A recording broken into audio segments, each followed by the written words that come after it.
वीर्यं करवावहै तेजस्विनावधीतमस्तु मा विद्विषावहै।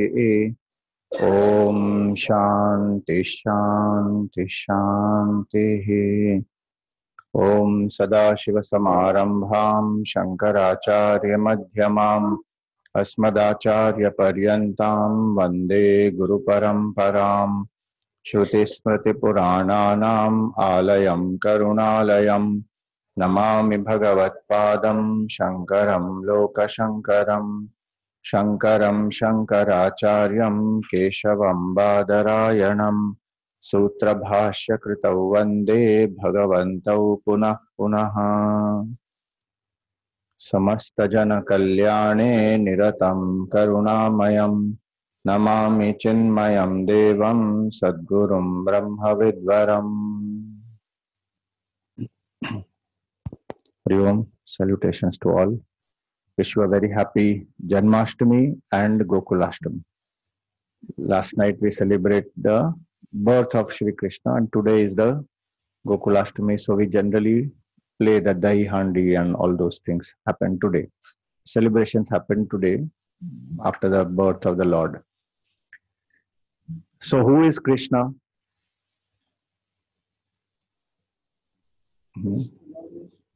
So avatar of Lord Vishnu.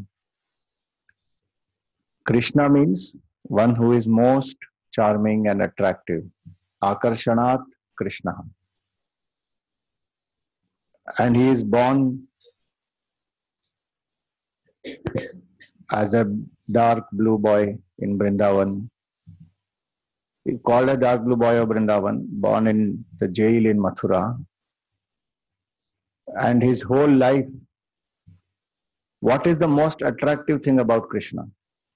See, one is that he is the Lord of the universe, so the one who created beauty itself, so then he will be most attractive. But apart from that, when we say Akarshanat Krishna, what is that which is most attractive about Shri Krishna?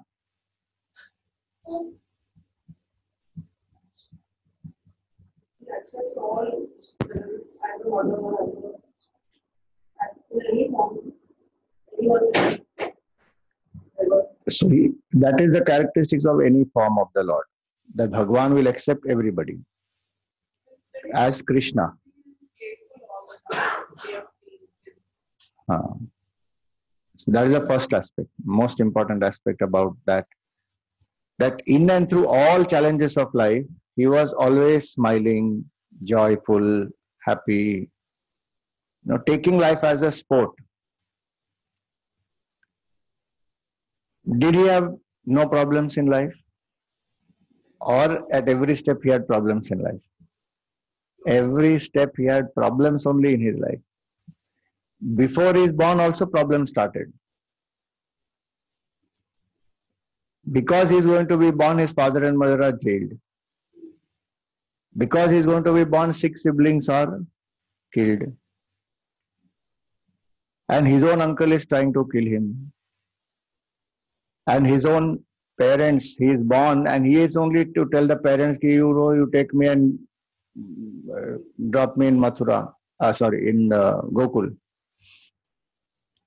So at childhood he is separated from parents also. Then there he lives not a peaceful life. Putana, Bakasur, Dhenukasur, Aghasur, all asuras are coming to destroy him. One by one, everybody comes to destroy. Kamsa sends the whole gang of all the robbers, not robbers, demons.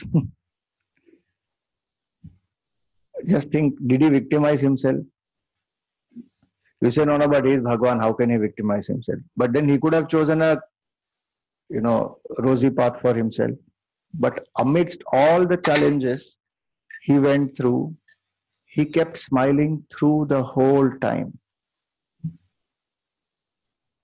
That is the most attractive thing. So when we are devotees of the Lord, how do we become devotees of the Lord? The qualities of Bhagavan will all come within us. So what is most attractive in any person actually is that joy, the happiness that is radiating out of a person. If somebody is sad, miserable, depressed, angry, irritable, will anybody like to be in their company? Nobody likes to be in such people's company. So one is to be happy. And how can we be happy at all times?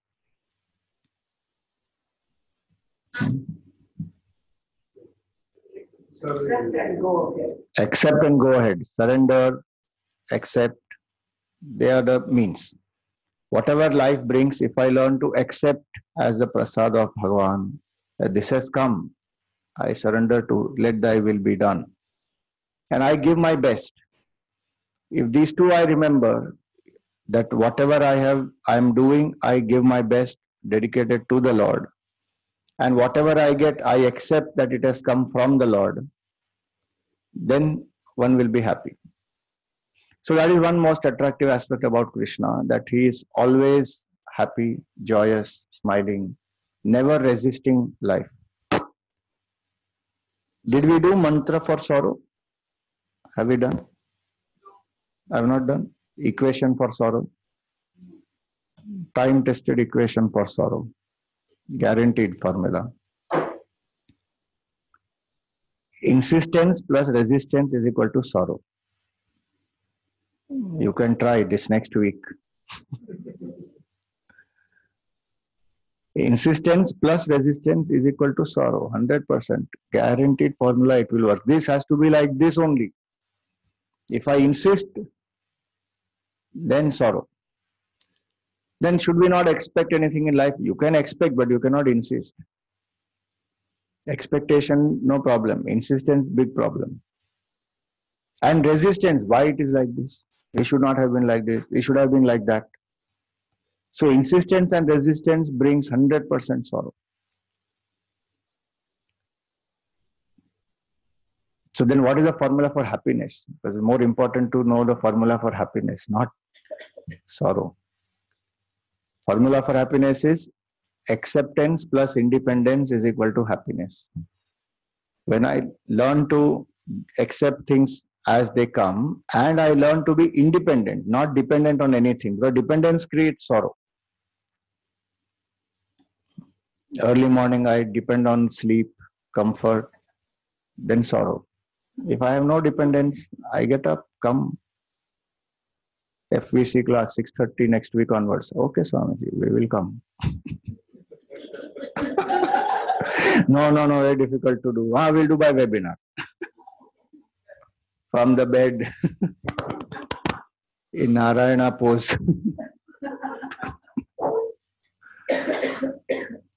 So if I learn to accept I have no dependency, then no sorrow. Because who brings sorrow to us? Only people to whom I am attached can cause me sorrow. Or things to which I am attached, if I don't get, I am miserable. If I have no dependency at all, no sorrow. The key of my happiness actually lies in my hand. But I have given it to everybody else. So one who is independent, you just think about it. Krishna as a person, was he not having these two qualities? Accepting life as it comes. He never questioned why this person is behaving like this with me. Did he not face disappointments? So many disappointments. He himself went as a peace messenger to the Kauravas. Did Kauravas listen to him? He tried to convince them in the Sabha, they didn't listen. He tried to convince them individually also. Bhishma, Drona, Karna. They didn't listen. Did he take it personally? मैं भगवान हूँ, मेरी भी कोई नहीं सुनता है. But there's one important point to learn from that. If people don't listen to Bhagavan, why do we expect them to listen to us? They will do according to their karma and their vasana. Each one works according to their own past. We give our best, leave the rest. That detachment when we function in, then we don't take anything personally. No insult is taken personally, no praise is taken personally. This can happen only when there is complete surrender. That whatever comes is by Bhagavan's grace, whatever is happening is by His grace. Whatever I am doing is also dedicated to the Lord. So all praise dedicated to Bhagavan, all criticism also dedicated to Bhagavan. And that's what Krishna did. Accept whatever comes and don't take anything personally. So from devotion standpoint, we say it is all Bhagavan's will. From knowledge standpoint, we say it is an illusion. It just comes and goes with the nature of the world. So acceptance of things as they come and no dependence at all. He never depended on anybody. He may have taken help of people, but dependence never. No attachment, no dependence on anybody. Think about it. He left Mathura, he left Vrindavan, Gokul, and when he came to Mathura, after that he never went back to Vrindavan. Yashoda Maya, Nanda Baba, they met him once sometimes in Mathura and then in Dwarka also. But he never went back there. The gopis never met him. And he loved them so much, they loved him so much, but no attachment, no dependency at all. And even today, the highest example of devotion is always given of the gopis only. In the Narad Bhakti Sutra, one sutra itself is there, Yatha Vrada Gopikanam. A devotion means it should be like the gopis. Complete surrender to Bhagavan. No individuality left at all in them. And for the sake of Bhagavan, they can go through anything. If they, so Naradji once went to Bhagavan and he was very proud that, he is a great devotee of Bhagavan and all that. And he asked Bhagavan, who do you think is the greatest devotee? And in his mind, he's thinking, he will say, you are my greatest devotee. Bhagavan said, the gopis. He said, what? Those milkmaids, those in the village.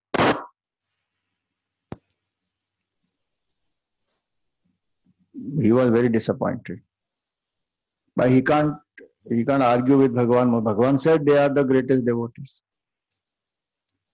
But he wanted to know why. So one day, Krishna Bhagavan was having a headache. And how many Ranis he has? 16,008. 8 wives he married. And 16,000 are the princes who were captured by Narakasura. And after killing Narakasura, all of them took surrender of the Lord. So he accepted all of them. So we say, what? Krishna Bhagavan, 16,008 wives he had. But he didn't go around asking people, 16,000 people and get married. They surrendered. And that is the Jiva surrendering to Ishvara. One. Second aspect of that is that symbolically, they are 16,008 types of thought categories. And every thought depends only on consciousness. Without consciousness, thought cannot survive, it cannot live. So they are, as our rishis would say, there are 16,008 thought categories. So all these 16,008 wives, they are trying to find some solution. And just imagine, if you have a cold or a headache, 5 people, 10 people you meet, they will give solution, they will say, take this Amritanjan balm or take this particular kada and I will make this thing for you, and then take Kanthil and this, that, something they will give. 16,008 people, if they are there, each of them trying to give a solution, what happens to Krishna Bhagavan? Listening to that only, he will be having headache. But none of the upayas worked for him. He said, only one thing which will work is the dust of the feet of my devotee. So all the 16,008 Ranis, they hesitated. They said, we can't give the dust of our feet. Why? Because if the dust of your feet goes on Bhagavan's head, you will go to hell. So you cannot give dust of your feet. So Naraji went around asking people, will you give, Krishna is having headache, will you give the dust of his lotus, your feet? He said, no, we cannot do that. Naraji himself didn't give. Then moving around everywhere, he finally landed up in the Vrajabhumi, where he met the gopis. And he said, Krishna is having headache. This is all tried. Nothing is working. Now he needs the dust of the devotees' feet. All the gopis came forward and said, take as much as you want, you take. He said, do you know what will happen to you? You will suffer in hell. He said, doesn't matter. If the dust of my feet can cure Krishna's headache, take it. I can suffer for as long as I require to. Doesn't matter. You just take. Not twice they thought about it. Like that, many stories. One gopi is sitting quietly, and Naradji goes there. He said, what are you trying to do? She said, I am trying to remove this Krishna from my mind. He doesn't go only. We try to bring Krishna into our mind. Gopi is trying to take Krishna out of his mind. He doesn't go. Like that, many beautiful stories. So he loved the gopis so much. Gopis loved him so much, but no attachment at all. That is another aspect of Krishna's life. One who is happy always because of surrender we saw, and also because of detachment. No attachment to anyone, anything. So acceptance and independence, both qualities Sri Krishna has that we can cultivate. So Akarshanat Krishna. You had something to ask. That was a very basic question. Do Krishna or Ram, when they born, they know they are Bhagavan? So avatar means that. Wanted to know if Ram and Krishna who are born, they know when they are born that they are Bhagavan? Yes. The meaning of avatar is that. An avatar is one who is born with the awareness that one is the Supreme Lord. So it is, that's why in the Gita Bhagavan says that Ajopisan avyayatma bhutanam ishwaropisan prakritim swamadhisthaya sambhavami atma mayaya. That the Supreme is unborn, infinite pure consciousness, ajopisan, avyayatma, imperishable. But that same imperishable Supreme Brahman, using the power of Maya, Atma Maya, becomes Ishvara, the creator of the whole universe. And that creator of the whole universe, Prakritim Swamadhisthaya, controlling his own Prakriti and Maya, is taking form here as the individual.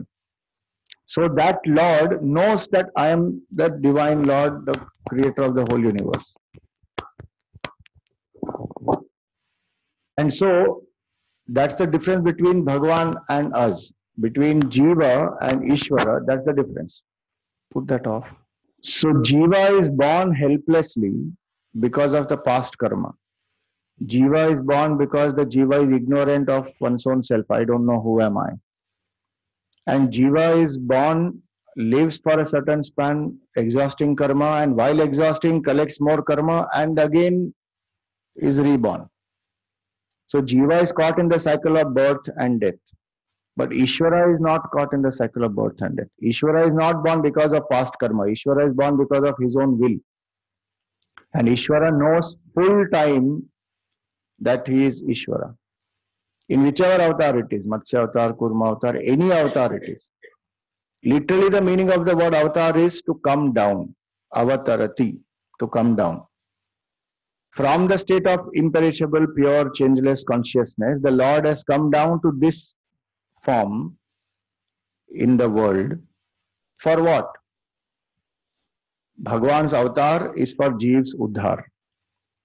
To alleviate the Jiva from the state of misery and sorrow to the state of knowledge. To make the Jiva realize, Kare, you are pure consciousness, you are already one with me. You are unnecessarily thinking you are this Jiva. So that's why in the Gita Bhagavan says that, Janma karma cha me divyam, my birth and my actions are divine. Evam yogeti tattvataha. Whoever knows the essence of both these, the essence of Bhagavan's Janma, is this what we just spoke. And the essence of Bhagavan's karma is dharma samsthapanarthaya sambhavami yuge yuge. To establish righteousness, Bhagavan comes here. One who understands both these properly, tattvataha, Tyaktva deham punarjanma naiti mameti sorjuna. That person drops this cycle of birth and death, punarjanma, and becomes one with the Lord. So avatar is a very, very unique concept of Hindu culture. No other culture has avatar. Bhagwan doesn't come down. Bhagwan will send a prophet, a son, a saint, a messiah, but he himself doesn't come. But in Hindu culture, what do we say? Bhagwan himself comes. Apart from whatever, he may send saints and other people he may say he will send. But when required, he himself will come. Why? It depends on the demand of people also. People want Bhagwan to come. Bhagwan doesn't come to destroy people. Bhagwan comes to give darshan to people. There are so many devotees who pray that Bhagwan, we want to see you in a form. Because what is the most challenging aspect of devotion, if you think about it?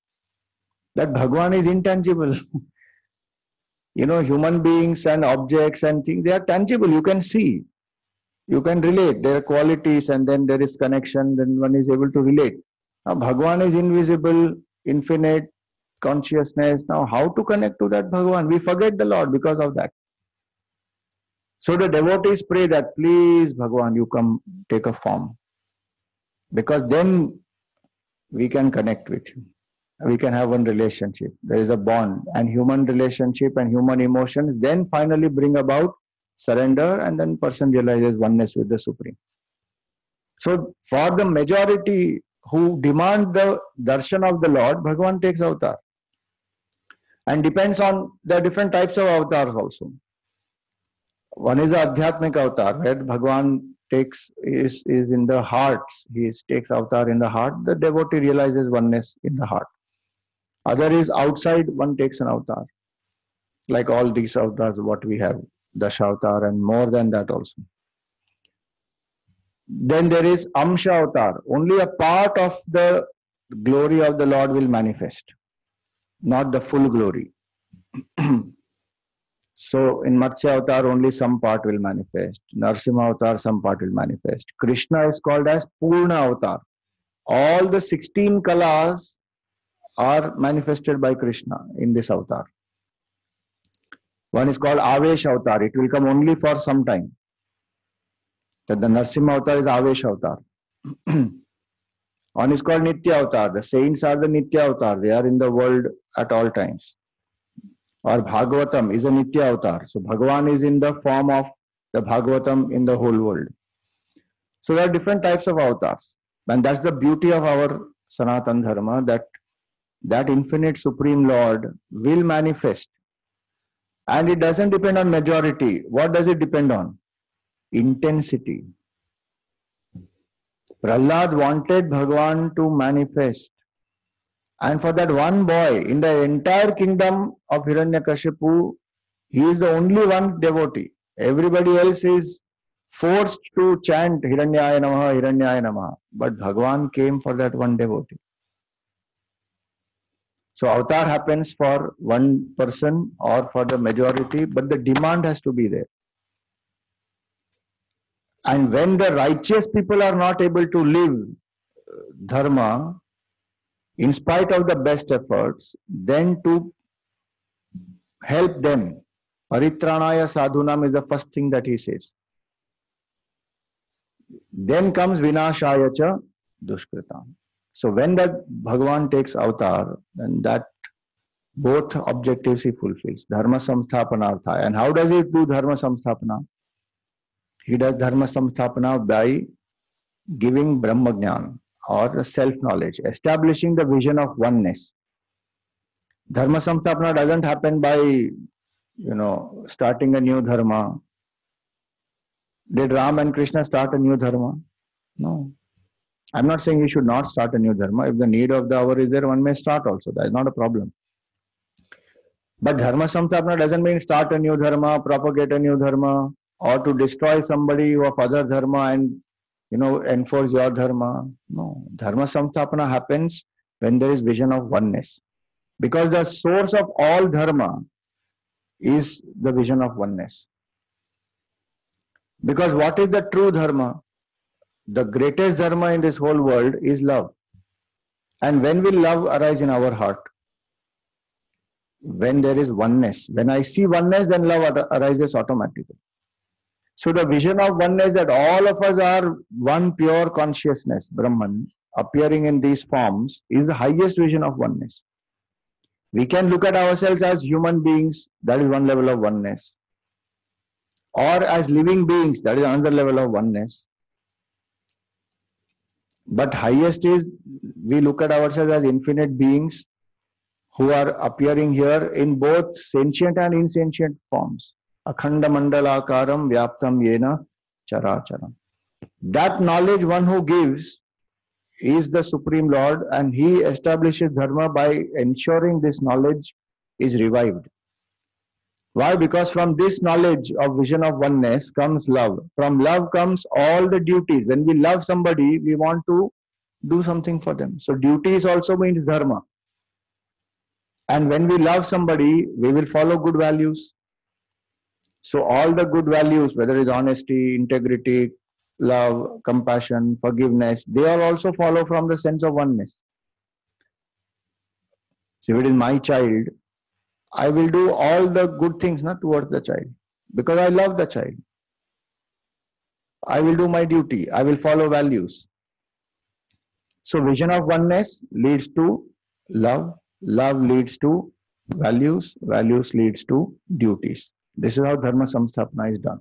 So avatar is born with this awareness. So this is the work of the Lord. That is the karma. And Janma of the Lord is to know that Bhagavan is born with the awareness that he is divine, and he is born for us to realize that we are divine. That's the main purpose of his avatar. So when we celebrate birth of Krishna year after year, Krishna is eternal. Krishna is not a body. Krishna is the supreme consciousness, Brahman. Satchidananda Rupaya Vishwospatyadi Hetave. One who is of the nature of pure Satchidananda and the creator of the whole universe, sustainer and destroyer. Vishwa Utpatti Adi Hetave. Tapatraya Vinashaya, who destroys the three tapas in our life. The disturbances that come from cosmic forces, from the beings around us, and subjective disturbances. One who destroys all the three, that Shri Krishna, Vayam Namaha, Shri Krishnaya Vayam Namaha. We salute that Shri Krishna. So Krishna has three meanings. One meaning is what we just saw, Akarshanat Krishna, one who is most attractive. And what is most attractive? What we saw, acceptance, surrender, independence, being happy. Those qualities are most attractive. Second meaning of Krishna is black, dark, Shamrang. So he's like the dark rain-bearing cloud.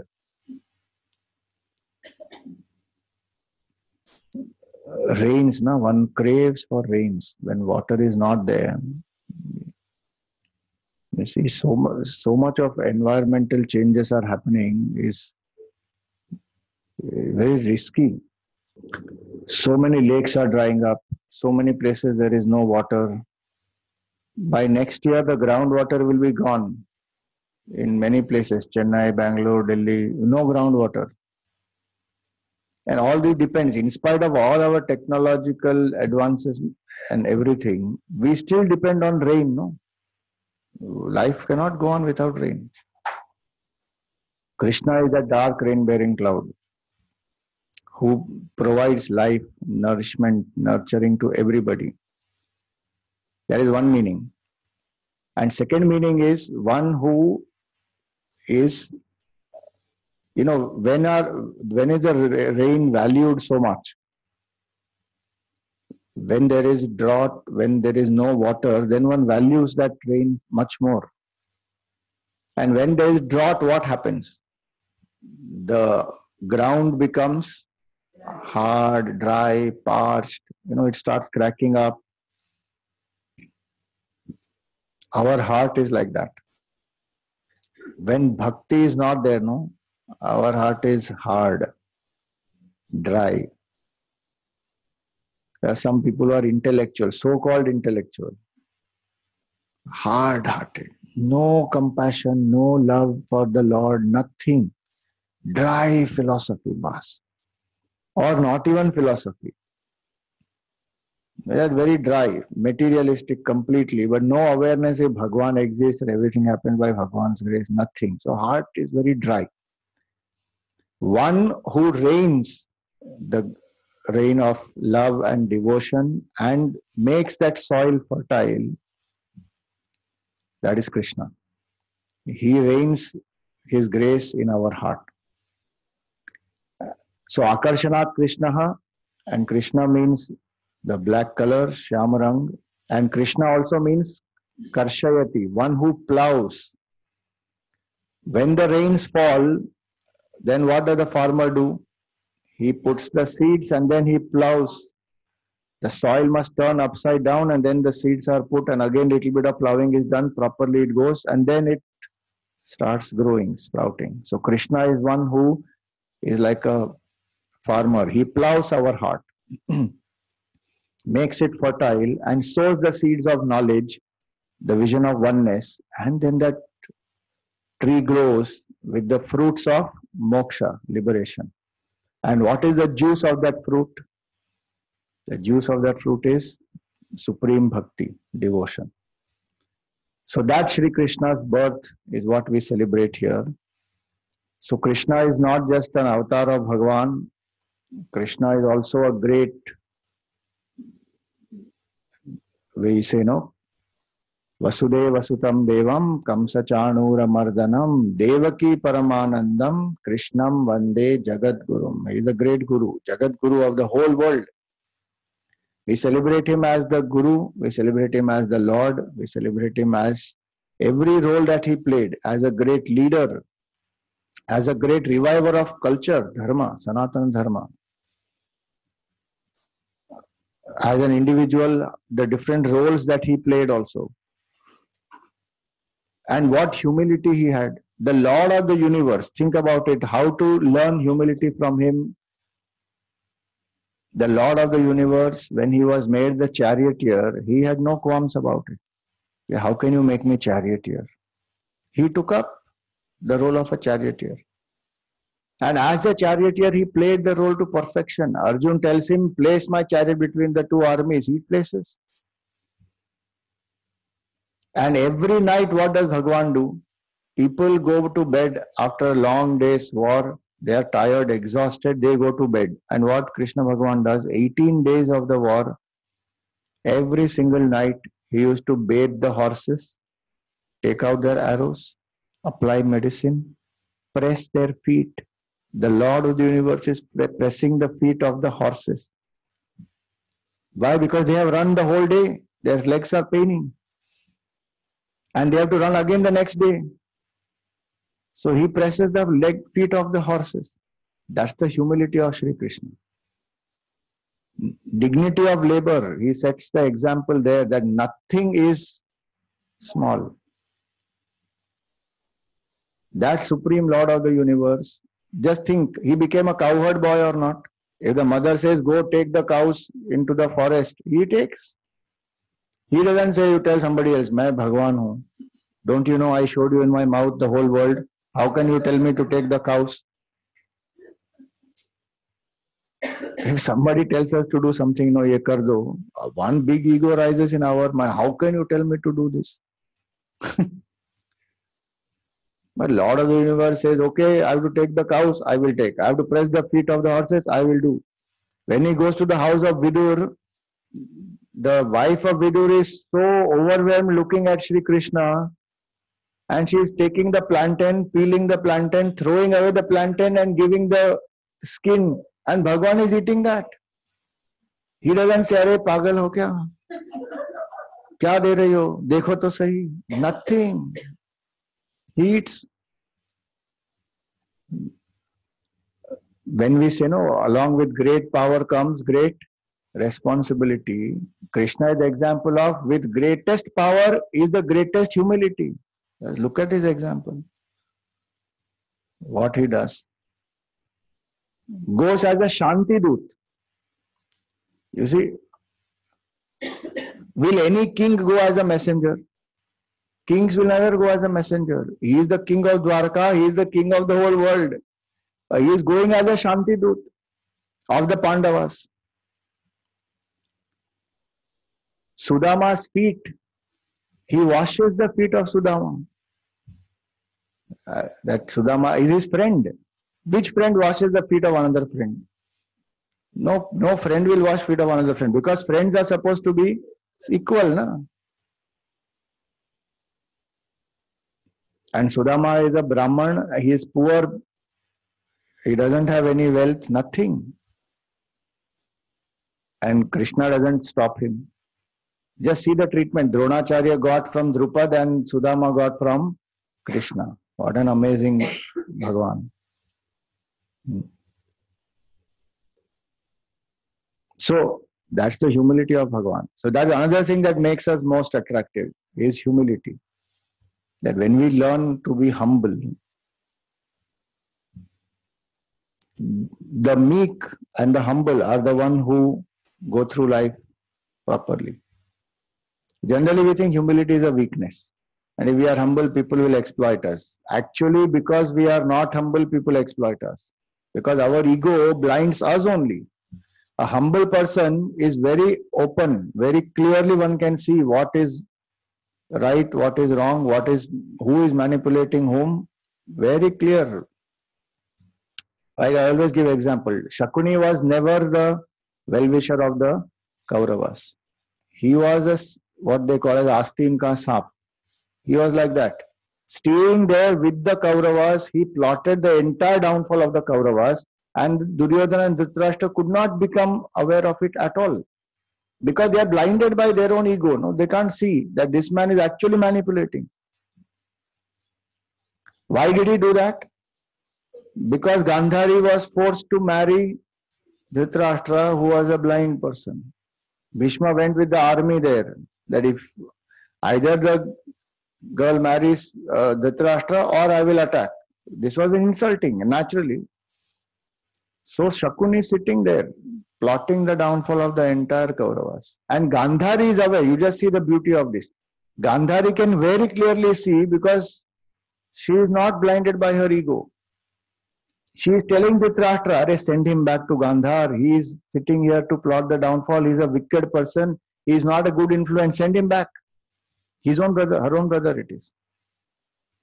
So humility is a wrong notion to think that humility exploits, makes us weak.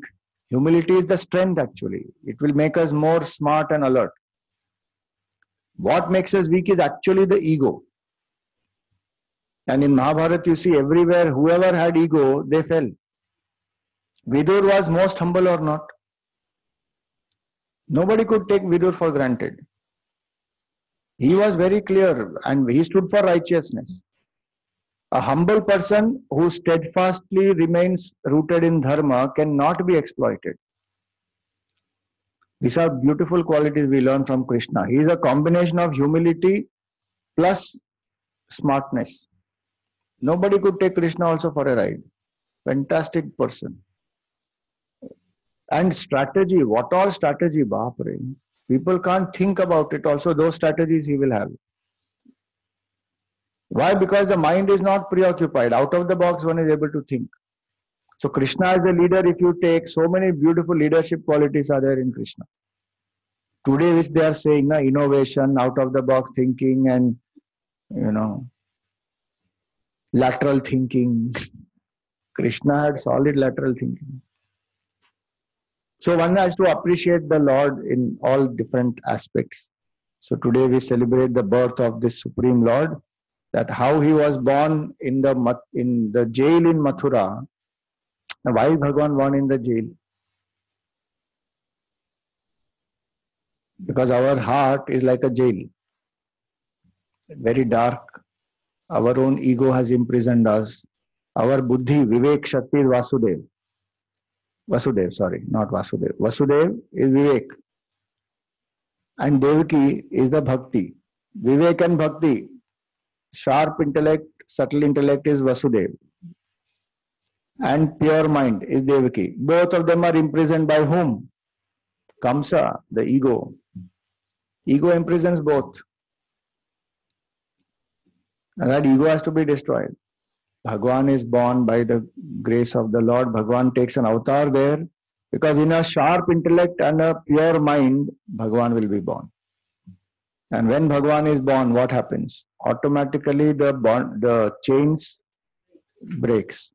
Prison door opens.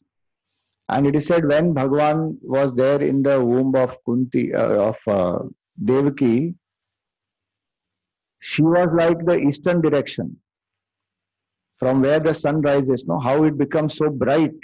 Her whole personality, she and Vasudeva both were glowing. See, they had 7 children and each of them got destroyed. There was a lot of pain, sorrow, and they had become weak. But when Bhagwan entered them, they are full of tej. Kamsa also started wondering what happened to them. So that Supreme Lord, if we want that Lord to be born in our heart, what we should do? We should cultivate these two. Pure mind. Devaki is a very nice word. Devaki means what? Jo Devaki ho gayi. One who has surrendered completely to the Lord. Devaki. And Vasudev means one who is able to perceive very clearly that supreme reality which pervades the whole universe. Vas means to reside, to pervade. What is that one reality which pervades the entire universe? Is that Dev, is consciousness. So consciousness which pervades the entire universe, one who can see that, to see that, that requires subtle intellect. So subtle intellect is Vasudev, pure mind is Devaki. To both of them, Krishna is born. So if we cultivate these two qualities, then Bhagavan will be born in our heart also. So today we will all celebrate the birth of Shri Krishna. Bolo Shri Krishna Chandra Bhagavan ki Jai. Bhagavan was born last night, so I have not covered him. Otherwise, generally we cover and then we do the whole ceremony to remove. Bhagavan is already born last night. Now we will sing. Bhagavan is born here, no? So let us sing some nice stotrams. This in your sacred book of hymns, take page number 112. 112 is Madhurashtakam.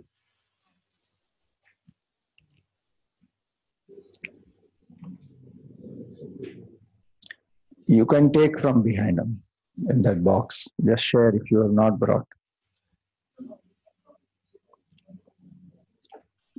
Every class, please bring this book because we will learn the different chantings from this.